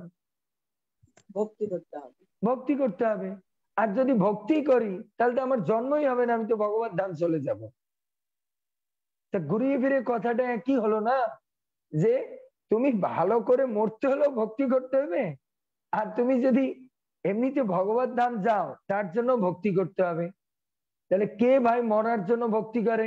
আমি ভগবত ধাম যাওয়ার জন্যই ভক্তি করব। আমার ভালো জায়গায় মরে, ভালো দিনে মরে হবে, এ চিন্তা করে লাভ আছে? এই কথাটা ঘুরিয়ে ফিরিয়ে ওই একটাই, ভক্তি করতে হবে। হ্যাঁ না? আমরা অনেক সময় বলি না, দেখছো উনি কেন পূর্ণিমায় মরছে, কেন? সারা জীবন উনি ভক্তি করছে, এজন্য ভগবান পূর্ণিমা তিথিতে ওনায় নিয়ে গেছে। উনি ভালো কার্তিক মাসে কেন মরছে? সারাটা জীবন যে হারে হরিনাম করেছে, এর জন্যই না কার্তিক মাসে মরছে। তা আমরা মরার সময় এই কথাগুলোই বলি না, যে ভক্তি করছে দেখি পুণ্যতিথিতে মরছে, নাকি আমরা বলি দেখছো উনি সারা বছর দুর্গা পূজা করছে এর জন্য মরছে, কার্তিক পূজা করছে, এবং সব জায়গায় বলি ভক্তি করছে এর জন্য কার্তিক মাসে মরেছে। তার মানে এর থেকে কি বোঝা যায়? ঘুরিয়ে ফিরে সবই ভক্তি করতে হবে। হ্যাঁ লীলাশ্বরী মা। হরে কৃষ্ণ প্রভু। না প্রভু, অনেক সময় আমি নিজে দেখেছি যে মানে তারা ভক্তি করেনি কিন্তু শুভ সময়ে মারা গেছে, তো সেটা কি করে সম্ভব? শুভ সময় মারা গেছে আমরা হয়তো জানি না, কিন্তু সে অজ্ঞাত সুকৃতি করেছে। ধরুন বলি মহারাজের ক্ষেত্রে দেখো, ও সারা জীবনে এত ভালো করছে কিন্তু অভিমন্যুকে জল দেয়নি। কিন্তু একটা লোক সব খারাপ করছে, কিন্তু একটা মানুষ হয়তো বিশেষ সময় ওর ওইটা দরকার ছিল, ওই সময় ওইটা দিয়েছে, এর জন্য ভগবানের খাতায় ওইটা কাউন্টিং হয়ে গেছে। বুঝতে পেরেছেন? বুঝতে পেরেছেন? এটা বলি না কর্ণ, বুঝতে পেরেছেন? এইটা হচ্ছে বিষয়। একটা লোক ধরুন এত কঞ্জুস, কোনোদিন কাউরে দেয় না, হতে পারে সে বৃন্দাবনে এসে রাস্তার পাশে একটা ভিখারি দেখে ঠিক মুহূর্তটা, ক্ষণটা, যোগটা খুব ভালো ছিল, ওর তখন মনে হলো যাক বৃন্দাবন আইসি, কোনোদিন কিছু দেন দেই মাতাজিটার 50টা টাকা। হতে পারে সেইটা পূর্ণ তিথি ছিল, ক্ষণটা ভালো ছিল, কার্তিক মাস, আরো কত তিথি, 12টার সময় টাকাটা দিয়েছে, সবকিছু মিলে গিয়েছে। ওই 50 টাকা তখন ওর 50 জন্মের পাপ একবারে ভস্মীভূত করেছে। এর জন্যই না শাস্ত্রে বলে সবকিছু দিন ক্ষণ তিথি নক্ষত্র অনুসারে দান ধ্যান পূজা আদি সবকিছু করতে হয়, হ্যাঁ না? দান ধ্যান কর্ণ সব সারা জীবন করেছে, কিন্তু ওই অভিমন্যুকে মরার সময় জল দেয়নি, এর জন্য তার কিছুই হয়নি। এর জন্য সে হয়তো ওইভাবে মরেছে, কিন্তু আমরা ওর জন্য এটা বলে না, আমরা আলোচনা করেছিলাম অজ্ঞাত সুকৃতি, এটাকে বলা হয় অজ্ঞাত সুকৃতি, হ্যাঁ না? তো অজ্ঞাত সুকৃতি আছে, যেরকম এই গ্রুপে এরা তো গরিব, বুঝতে পারেন? এ তো যেরকম অন্য ভক্তরা ঘুরলে আমাদের গরিবকে ঘুরাতে ভালো লাগে কিছু বাংলায় শ্রদ্ধা ভক্তি আছে, এর জন্য কষ্ট হলেও সারা দিন 12, 14 মানে 16 ঘন্টা ঘুরাই। বড় লোক হলে এসি গাড়িতে গেলাম বা 2-4টা পয়েন্ট দেখাই দিলাম, বাস এরা একটু ডোনেশনও করলো। এরা তো ডোনেশন না, কেউ আমারে 5 টাকা দেয়, কেউ 10 টাকা দেয়, কিন্তু এই যে ও বৃন্দাবনে এসে কাউকে 5 টাকা দিয়েছে, 10 টাকা দিয়েছে, এটা ওর জন্য স্বীকৃতি, এটাও স্বীকৃতি। হতে পারে তার গরিব, সে দেয় না কোনোদিন, কিন্তু এই বৃন্দাবনে এসে কাউকে 10 টাকা দিয়েছে, এটাও তার স্বীকৃতি। ভগবান কোন সময় কার কাউন্টিংটা রাখবে এটা ভগবান জানে, কারণ যোগ কোন সময় কার মিলে যাবে, হ্যাঁ, সেটা কেউ জানে না। বুঝতে পেরেছে? এর জন্য উনি হয়তো সারা জীবন খারাপ করেছে, কিন্তু ওই যে একটা ভালো কাজ, সেই যে আমি ইয়ের গল্প বলেছিলাম, তিলকের গল্প, ওই লোক জীবনে ভালো কাজ করেনি, কি করছে, ওর যে মন্ত্রী ওর ধরটা যখন ফেলে দিয়েছে কেটে, ধরটা কোথায় পড়েছে? মাটির উপর। আর ওইখান থেকে এক কৃষ্ণ ভক্ত হেঁটে যেছিল, তার তিলকটা সে একটু মুখে চক্কর লেগেছে, মুখটা ধুয়েছে, ওই সময় তিলকের জলটা মাটির উপর পড়া ছিল, আর ওর গলাটা যখন কেটেছে ওই ধরটা দিয়ে ওই তিলক মাটির উপর পড়েছে।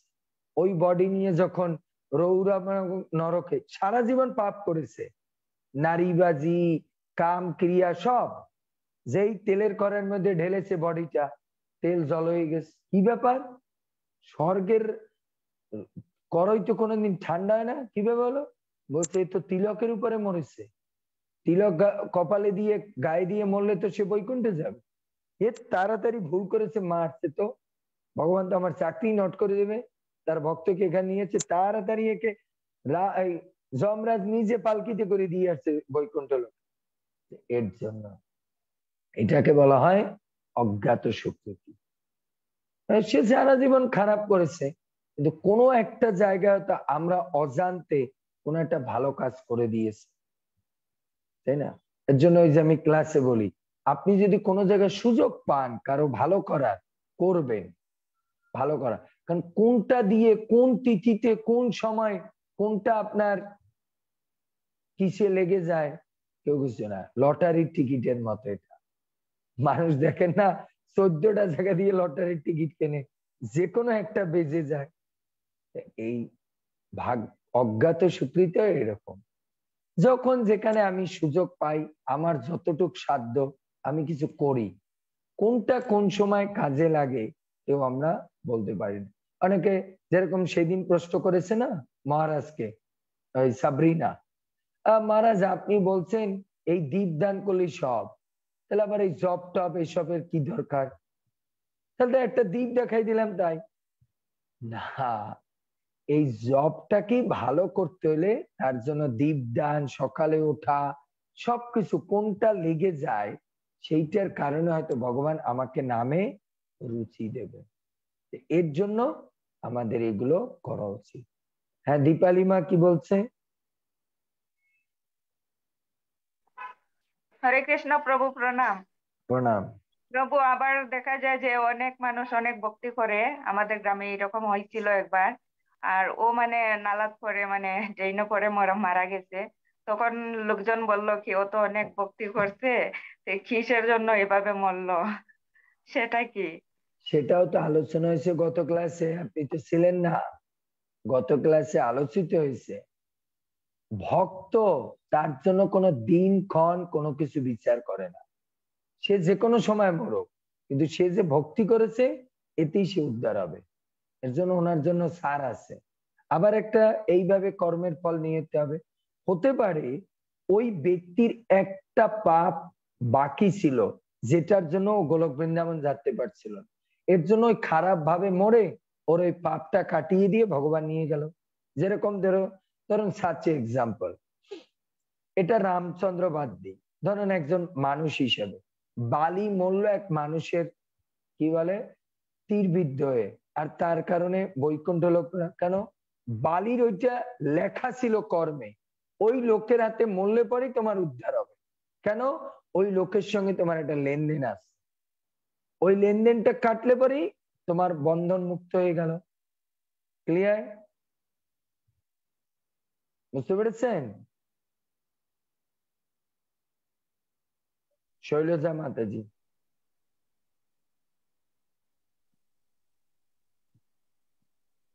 শৈলজা মাতাজি। প্রভু হ্যাঁ, আপনারা দেবেন না, জানি না বলা ঠিক হচ্ছে কিনা।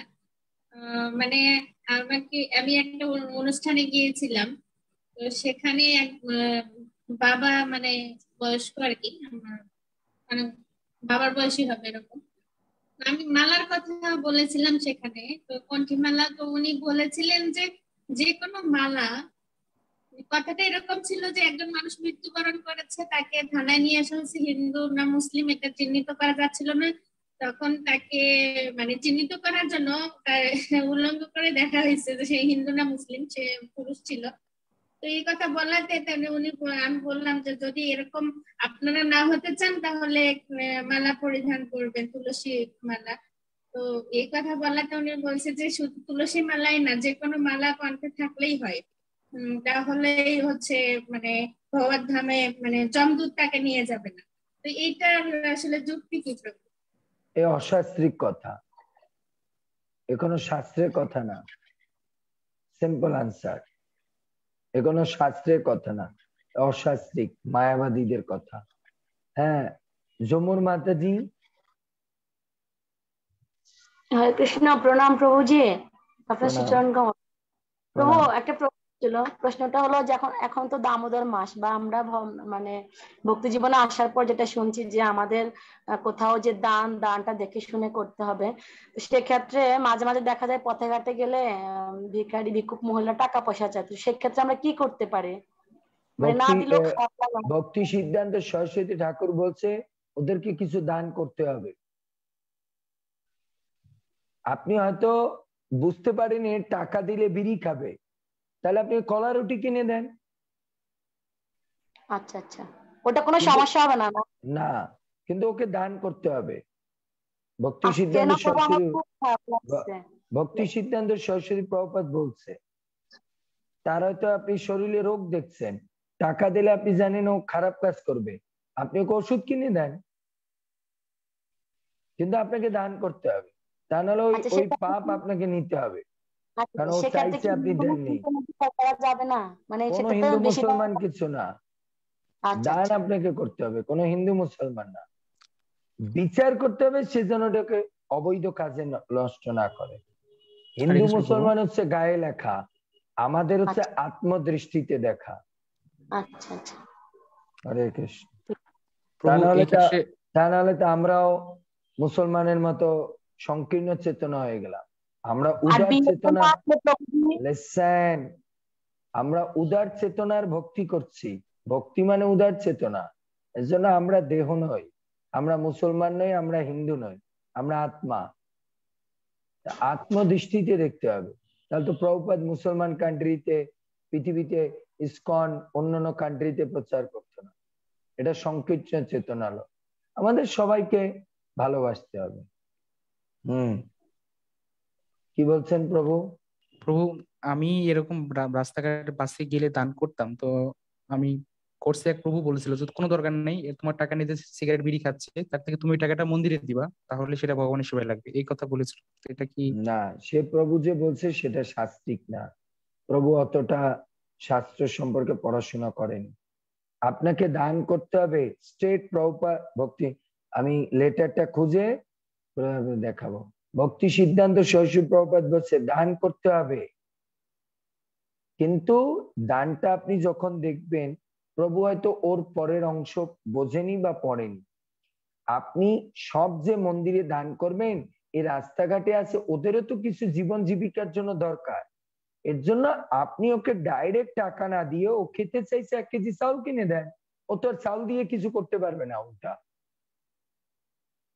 বুঝতে পেরেছেন? এর জন্য এটা আমাদের সামাজিকতা, এটা আমাদেরও করতে হবে, তাই না? বুঝতে পেরেছেন? তবু চাউল দেয়া যাবে? হ্যাঁ, চাউল দেন। সে চাউল দিয়ে কি করবে? যে মাছ মাংস মাছ মাংস খেলেও তার জীবন ধারণের জন্য তো আপনি এটা কিছু করবেন, আর আপনি তার সঙ্গে বুঝাবেন, কিন্তু তাকে এই না আমি চাউল দিলাম না সে না খেয়ে মরে গেল, তখন তো আপনার কি হবে? আমি চাউল দিলাম না সে না খেয়ে মরে গেল, তাহলে আরো পাপ। সে কি ঋষির হয়েছিল? সেই ঋষি চিন্তা করেছে যে ওনার ঘরে চোর এসেছে, চোর বসে রয়েছে, ঋষি চিন্তা করছে যদি আমি বলি হ্যাঁ আছে, তাহলে ওরে ধরে নিয়ে মারবে, মার্ডার করবে, তাহলে আমার পাপ লাগবে। আর আমি যদি কিছু না বলি তাহলে ওরা কি করবে? আমাকে এসে মারবে। এখন আমি বুঝতে পারছি না কি করব, একটা কাজ করি, আমি হ না কিছুই বলবো না, চুপ করে বসে থাকি। এখন ওই পুলিশটা এসে বলছে আপনার এই ঘরে কোনো চোর এসেছে, ঋষি কিছুই বলছে না, ঋষি ধ্যানে বসে আছে। তখন ওই পুলিশ সার্চ করে ওই চোরটাকে বের করে নিয়েছে ওনার সামনেই।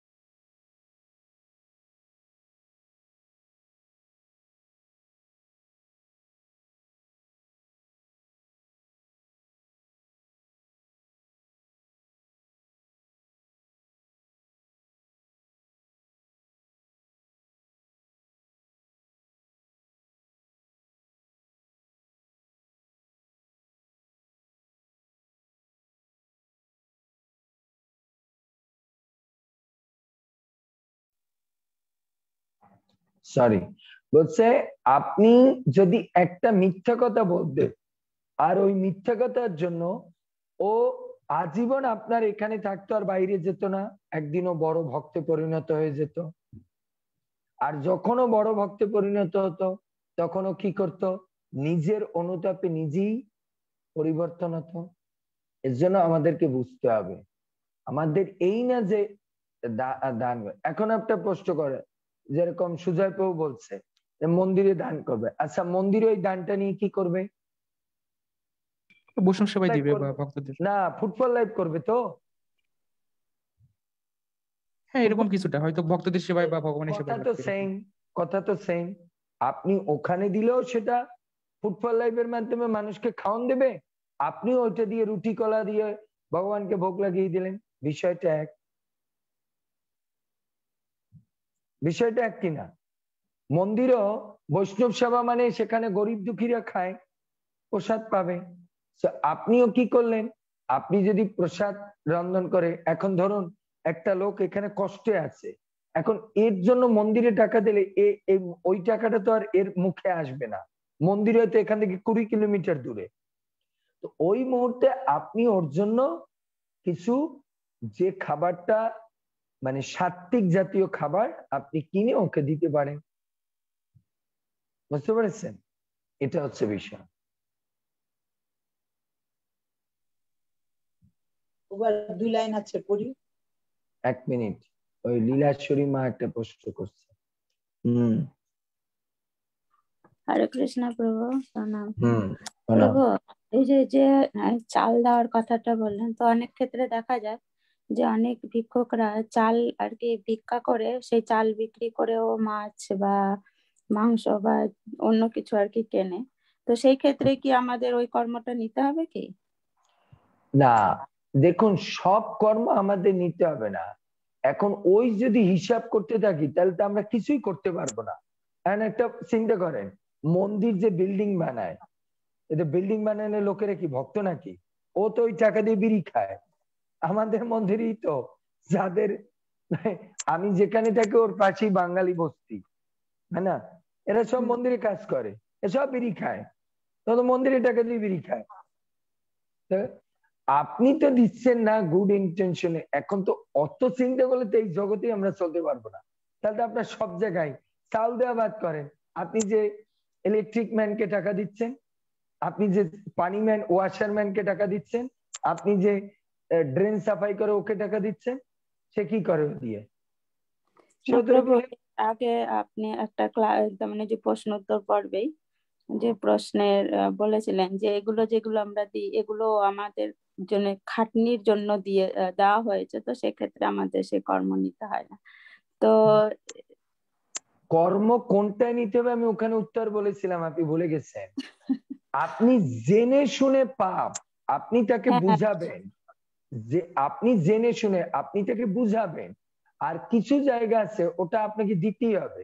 এখন ইলেকট্রিক ম্যান ও তো কাজ করেছে, আপনাকে পেমেন্ট করতেই হবে, কিন্তু যে জিনিসটা আপনি স্বইচ্ছায় দিচ্ছেন উইদাউট গিভ এন্ড টেক, সেখানে আপনি একটু বিচার করে দিতে বলছি, বুঝতে হ্যাঁ, পারছেন? ওটাই তো বলছি না, যে ভিখারিটা এটা তো আমি স্বইচ্ছায় তাকে দান করছি, তো এবার সে যদি সেটা খারাপ এখন কাজে যদি লাগায়, সেটা আপনি জানেন যে এই লোকটা এটা দিয়ে বিক্রি করে খায় এই চাউল, তাহলে ওকে চাউল দেবেন না, তাহলে ওকে রান্না, ওটাই আমি আর কি জিজ্ঞাসা করছি, তাহলে ওকে দেবেন না, তাহলে বলবে আমি তোমাকে রান্না করে দেবো, কারণ তুমি ইয়ে করো। এটা হচ্ছে যেখানে গিভ এন্ড টেক আছে সেখানে তো আপনাকে দিতেই হবে, যেখানে আপনি স্বইচ্ছায় দিচ্ছেন সেখানে যদি সে মিস ইউজ করে তাহলে আপনি ওটা বন্ধ করবেন। বন্ধ করবেন মানে, বন্ধ করবেন মানে তাকে দিবেন না, না আপনি তাকে ইনডাইরেক্টলি দিবেন, সোজা না।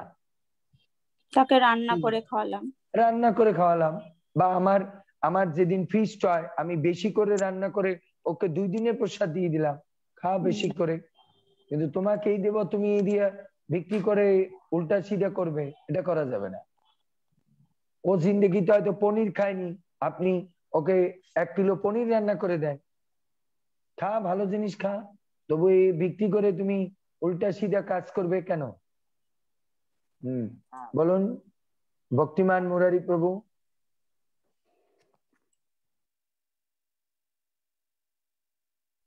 ভক্তিমান প্রভু, হ্যাঁ প্রভু, কিছুক্ষণ আগে আপনি একটু জ্যোতিষ শাস্ত্রের কথা বলেছিলেন, তো 3-4 বছর আগে আমাদের বাংলাদেশে সবচেয়ে সেরা নাম করা স্বর্ণপদক প্রাপ্ত এক জ্যোতিষ শাস্ত্রের শরণাগত হয়েছিলাম।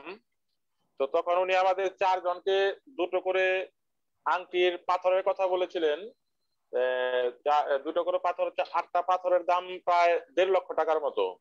তো আর বলেছিলেন এগুলো যদি আপনি না নেন তাহলে আপনার মেয়ে অর্থাৎ ত্রিপর্ণার কথা বলছে আর 13 থেকে 14 বছরের মধ্যে বিশাল একটা ফাড়া আছে, আর আমাদের আপনার মধুমঙ্গলের কথা বলছিল ওরও বিশাল একটা ফাড়া আছে, এবং মাতাজির কথা বলছিল যে সে তার আত্মহত্যা করার হুমকি আছে, এবং আমারে কোনো কিছু বলে নাই, বলছে আপনার লেখনী খুব ভালো হবে, আপনি যদি কোনো কিছু লেখালেখি করেন তাহলে আপনি লেখায় জীবনে থাকতে হতে পারবেন।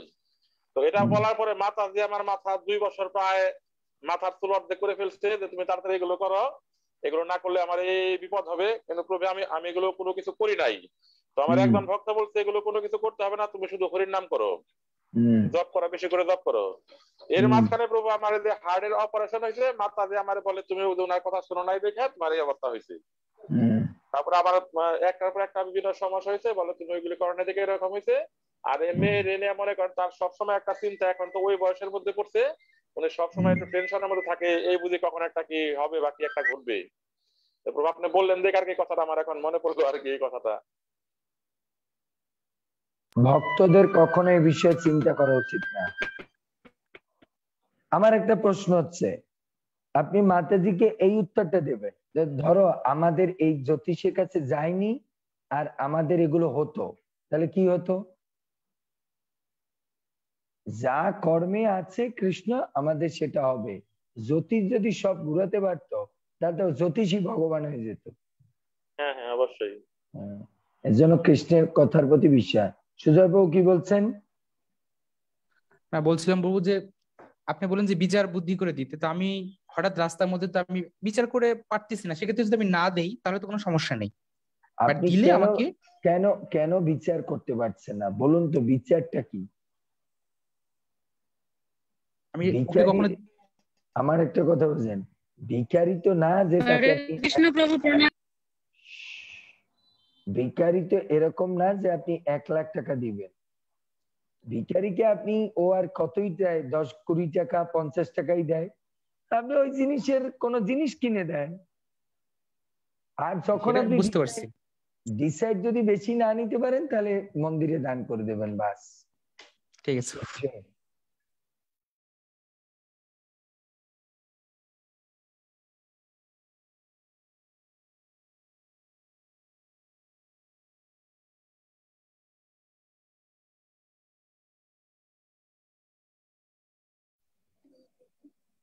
যুবক বয়সী মোটামুটি বলা চলে, তার থেকে একটু বয়স হবে, বেশি হবে, 40-45 এরকম। তো আমি যখন জানতে পারলাম যে উনি নিয়ে মানে ওই মাছ মাংস এইসব সব খায়, মানে কোনো কাজকর্ম করেন না, তো তখন আমি ওনাকে দেইনি। তো তারপর কিছুদিন 2-3 দিন না দেওয়ার পরে 2-3 বার উনি আমাকে মানে অভিশাপ দিয়েছিলেন। তো এতে করে কি আমার কোনো ইয়ে হবে? এত সস্তা নাকি অভিশাপ? হ্যাঁ, মুখ দিয়ে বললেই অভিশাপ হয়ে যায়। সোমা মাতাজি। হরে কৃষ্ণ প্রভু, প্রণাম। যে আপনি যে বললেন যে দুটো প্রাণীকে, মানে আমি ধরুন ঘরের মধ্যে দুটো প্রাণী, আরশোলা আর টিকটিকি, মানে আরশোলাটা টিকটিকিকে খেতে চাইছে, আবার টিকটিকিটা মানে মানে টিকটিকিটা আরশোলাকে খেতে চাইছে, আরশোলাটা কোনো দৌড়াচ্ছে। তো আমি তখন কি করব প্রভু? এটা না আমি খুব কনফিউজড হয়ে যাই তখন। দুজনকে তাড়িয়ে দিতে হবে, বাস। ধরুন আপনার মেয়ে, আপনার দুটো বাচ্চা, দুটোই মারামারি করতে যাচ্ছে, তো আপনি কি করবেন? একটাকে মার্ডার করে ফেলবেন? না প্রভু, একজনের তো ওটা খাদ্য, তো আমি যদি ওকে না দিই তাহলে সেটা থেকে সেটা একটা, সেটা আপনার চোখের সামনে বসে খাওয়ার দরকার নেই, ওকে তাড়িয়ে দেবেন, খাওয়ার বাইরে যেয়ে, আমার সামনে না। আপনাকে তো ভগবান তো আপনার হরে কৃষ্ণ প্রভু, রাতুল চরণে আপনার প্রণাম।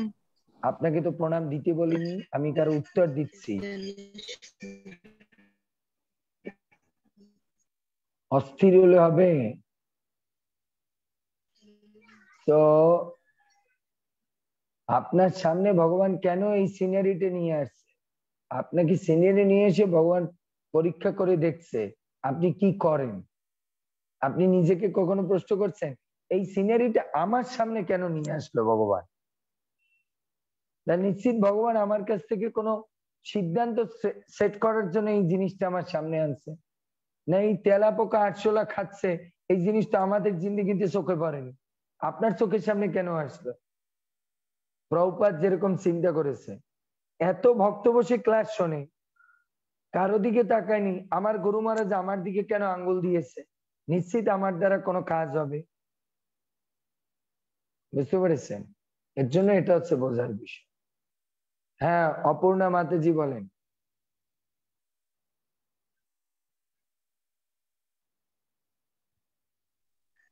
আচানক যদি কোনো উপায় না থাকে তখন কি করব? হয়তো দেখছি সামনে, কিন্তু মানে বাঁচাইতে কিছু প্রভু আপনার চরণে প্রণতি হ্যাঁ, জ্ঞাপন করছি সেটা বলার জন্য। আপনি মাঝে মধ্যে ক্লাসের মধ্যে ঢুকে পট করে যখন আলোচনা হচ্ছে তখন তো প্রণতি না মা, ক্লাস চলছে, আপনি মাঝখান দিয়ে প্রণতি জ্ঞাপন করবেন না। আপনি প্রশ্ন করেছেন যে বিচার, কিছু কিছু জিনিস আছে আপনাকে বসে বসে দেখতে হবে, এটা ভগবানও করেছে। কার? এই কুরুক্ষেত্রের যুদ্ধ ভগবান বুঝিয়েছে, শোনেনি, তারপরে ভগবান বসে বসে দেখতে হয়েছে। আমরা কিছু কিছু জিনিস বুঝাতে হবে, তারপর যদি না বোঝে তখন আমাদের বসে দেখতে হবে সিনারিও। বুঝতে পেরেছেন? এটা কৃষ্ণই ব্যবস্থা করছে, আমাদের দোষ না, কৃষ্ণ নিজেও করছে। যেন কখনো কখনো কোনো জিনিস আমাদের বসে দেখতে হবে, আমাদের যতক্ষণ শক্তি আছে আমরা তাকে বুঝাবো, তারপর যে সে না বোঝে কি করার। ভগবান তো এরকম বোকা না যে আমি ভুল না করলে আমাকে শাস্তি দেবে।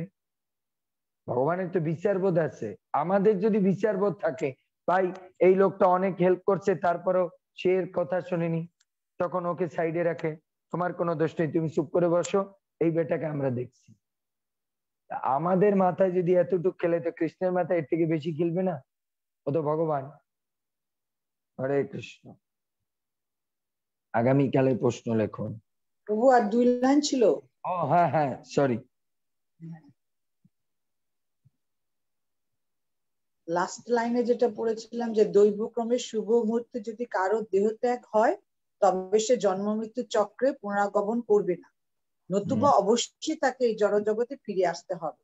কিন্তু কৃষ্ণ ভাবময় শুদ্ধ ভক্ত দৈবক্রমে অথবা স্বেচ্ছায়, শুভ অথবা অশুভ, যে সময় দেহত্যাগ করুক না কেন তার কখনোই পুনরাগমনের আশঙ্কা থাকে না। উত্তর পেয়ে গেছেন? কে যেন এই প্রশ্নটা করেছিল? যে হ্যাঁ, কে যেন প্রশ্ন করছিল না যে প্রভু অনেক ভক্ত দেখি সারা জীবন ভালো কাজ করেছে কিন্তু মরেছে একটা বে টাইমে। এর জন্য ভক্তদের জন্য কোনো শুভ অশুভ, ভালো দিন ক্ষণ কোনো কিছুর চিন্তা নেই, সে যে সময় মরুক সে ভগবত ধামে চলে যাবে। কিন্তু অভক্ত ভালো দিন দেখে ভালো সময় দেখে না মরলে সে আবার জন্মগ্রহণ করতে হবে, তার মানে ঘুরে ফিরে আবার তাকে ভক্তি করতে হবে। বুঝে গেল? হরে কৃষ্ণ। আগামীকালে প্রশ্ন লেখুন।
ব্রহ্মবিদ এবং ভক্তের মৃত্যুর মধ্যে পার্থক্য কি?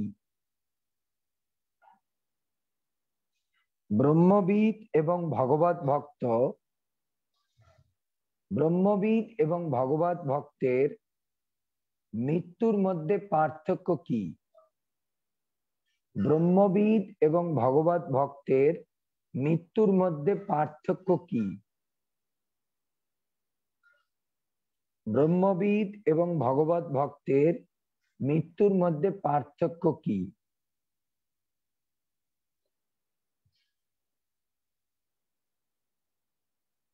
ব্যাখ্যা করুন। তারপরে দুইটা ব্যাখ্যা করবেন।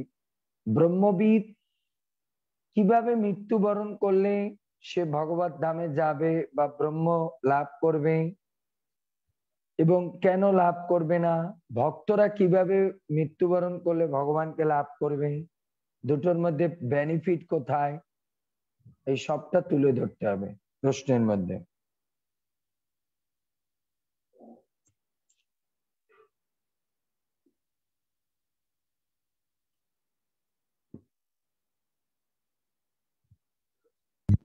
হরে কৃষ্ণ। প্রণাম প্রভু। প্রণাম প্রভু, আমার একটা কথা একটু জানার আছে। হ্যাঁ, অনেক আগে আমি তখন পড়াশোনা করি, তো একটা লোক এসছে আমাদের বাড়িতে। আসার পর আমি আছি, আমার মা আছে। তা মানে একটু ইটি দিল, দেওয়ার পর বলছে কি যে তোদের অনেক ভালো হবে, একটা নতুন হাড়ি আন। তা মা নিয়ে আসছে। আনার পর ওখানে একটা কাঁঠাল পাতা পড়ে দিল ওই হাড়িতে, দিয়ে মাকে বললো যে এটা ঘরের মাঝখানে পুঁতে রাখবি, বছর পরে ওটা উঠাবি, দেখবি অনেক কিছু আছে ওর ভিতর। এখন সেই হাড়িটাই পাওয়া যায়নি প্রভু। এটা মানে এটা কি হলো, সে হাড়িটাই নেই যেখানে মা পুঁতে রাখছিল। এগুলো এগুলো হচ্ছে কিছু যোগী টোগী থাকে, তারা এইসব ভেলকিবাজি কিছু দেখাতে পারে। এটা এমন কিছু বিশেষ বিষয় না চিন্তা করার। এগুলো যারা যোগী তপস্যা করে অষ্টাঙ্গ যোগের মাধ্যমে, তারা কিছু এসব ভেলকিবাজি দেখাতে পারে। হাড়ির মধ্যে কয়টা সোনা নিয়ে আসবে, কয়টা টাকা এনে দেখাবে, এগুলো ভেলকিবাজি, জাদু, জাদুবিদ্যার মতো। বুঝতে পেরেছেন? কিন্তু আমাদের এই সমস্ত জাদু দেখে মনে করা উচিত না সে বড় কিছু হয়ে গেছে। ভগবান কৃষ্ণ হচ্ছে সবচেয়ে বড় জাদুকর। বুঝতে পেরেছেন মা? এগুলো যারা, আপনি তো কখনো কুম্ভ মেলায় যাননি, কুম্ভ মেলায় গেলে দেখবেন এসব জিনিস ওই বসে বসে যোগী তান্ত্রিকরা এসে এইসব দেখায়। আর মানুষ মনে করে এই ভগবান, এই ভগবান। যারা ভক্ত হয়ে জানে এগুলো কিছু না, সব ভেলকিবাজি আর কিচ্ছু না। বুঝতে পেরেছেন? হরে কৃষ্ণ। প্রভু, আমার একটা ছোট কোশ্চেন ছিল। প্রভু, আপনি ভক্তদের কোরাতে গিয়ে একটা জায়গায় দেখালেন যে স্বস্তি চিহ্ন, এটা প্রভু দেখি আমি যে বাড়িতে আমার মা বা ঠাকুরমারাও দেখি যে দরজার উপরে এই চিহ্নটা দেয়। প্রভু, এটা যদি একটু বলতেন। এটা হচ্ছে শুভ, শুভ চিহ্ন। স্বস্তি হচ্ছে শুভ চিহ্ন, যাতে শঙ্খ চক্র গদা পদ্ম থাকে। ভগবান বিষ্ণুর চিহ্ন হচ্ছে স্বস্তি। এর জন্য ঘরের দরজায় শুভ কাজে স্বস্তি, এই স্বস্তির মধ্যে লক্ষ্মী নারায়ণ অবস্থান করেন। এর জন্য যে কোনো শুভ কাজে, শুভ জিনিসের উপরে ভগবানকে কোনো কিছু নিবেদন করতে হলে তার উপরে স্বস্তি চিহ্ন অঙ্কিত করে। এর জন্য কলস যে কোনো কিছু দেয় তার উপরে স্বস্তি চিহ্ন থাকে। হ্যাঁ প্রভু, দেখি এটা। এটা স্পিরিচুয়াল সাইন, আধ্যাত্মিক জগতের নিশান। হ্যাঁ, লীলাশ্বরী মা। হরে কৃষ্ণ প্রভু, এই স্বস্তি চিহ্নটা কি শুধু ওপরেই দেওয়া যাবে, এমনি ফ্লোরে মানে মাটিতে কি স্বস্তি চিহ্ন? স্বস্তি চিহ্ন পাড়া দেওয়া যাবে না। স্বস্তি চিহ্ন পাড়া দেওয়া যাবে না। এর জন্য ওটা এমন জায়গায় লাগাতে হবে যেখানে পা না পড়ে। এর জন্য ওয়ালে বা বস্তুর উপরে, কিন্তু মাটিতে না। মাটিতে হচ্ছে রঙ্গিলি আঁকতে হবে, কিন্তু স্বস্তি চিহ্ন না। সে স্বস্তি চিহ্ন দেওয়া যেতে পারে ভগবানের আসন দিবেন তার উপরে স্বস্তি চিহ্ন, অথবা আসন যেখানে শুধুমাত্র ভগবান চরণ রাখতে পারবে মানুষ যেখানে চরণ রাখে সেখানে স্বস্তি চিহ্ন দেওয়া যাবে না। স্বস্তি চিহ্নের নিশান হচ্ছে লক্ষ্মী নারায়ণ, এর জন্য আমরা সেখানে চরণ রাখতে পারি না। বুঝতে পারছি?